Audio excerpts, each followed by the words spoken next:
But let's not forget the IT component. So with that, I'd like to introduce John Mason, who will present our IT issues to consider. John has over 25 years of experience in financial services, internal audit, information security. He's held positions such as Chief Internal Auditor, Chief Information Security Officer for multi-billion-dollar credit unions as well. So with that, John? Great, thank you. With the IT, certainly one area that's impacted, especially with people working remotely, is user access. So some of the modifications you're going to want to do and take a look at during the crisis is, how is your remote access secured? Hopefully it's with a VPN or something like this.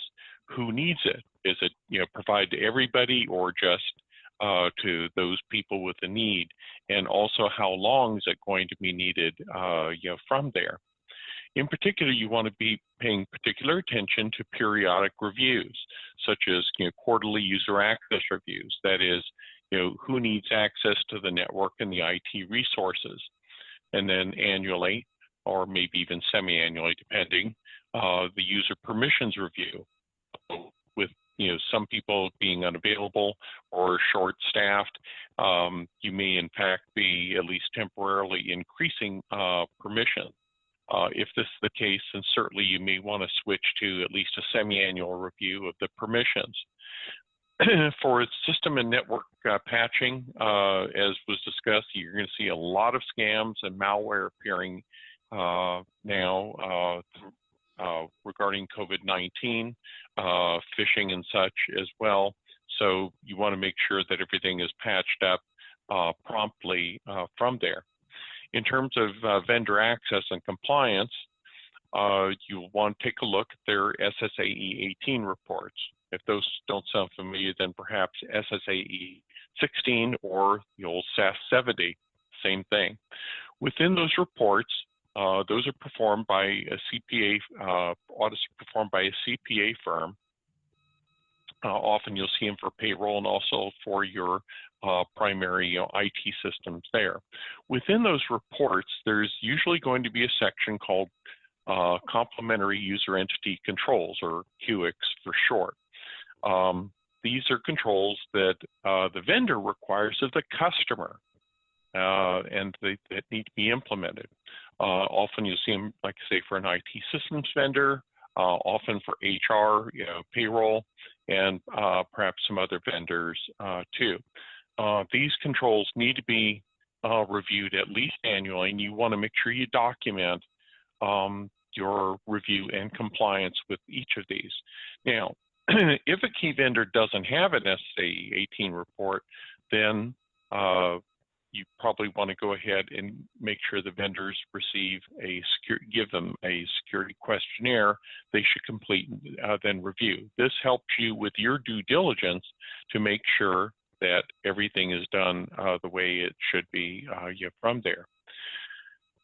In terms of physical access monitoring, certainly with the access badges, if you've got those in your organization, it may be that people are going to have more access, again, because of more limited staff from there.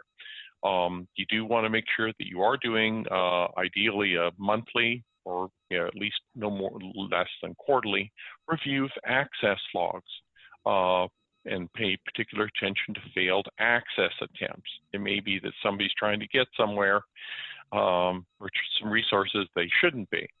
In terms of door keys, certainly take a look at those as part of a standard review. Now, in terms of BYOD, or bring your own device, it may be that with the current situation, people don't necessarily the organization has not necessarily issued or have the resources to issue sufficient laptops and such to the staff. So with that, people may want to use their own devices. Often this is fine, provided that, one, you get a signed agreement from the users as to what they're allowed to use it for and such from there. You need to make sure that they maintain a minimum level of security that the CU mandates and can control. In terms of antivirus and anti-malware, some organizations actually provide this free to the employees to help make sure that there's a consistent level of protection when somebody connects to the network. It is possible, in fact, and I've seen it happen, where IT will configure the connections whereby when the person tries to connect up to the network, the system automatically checks the user's laptop or whichever to see if it does in fact have the most recent updates for antivirus, anti-malware.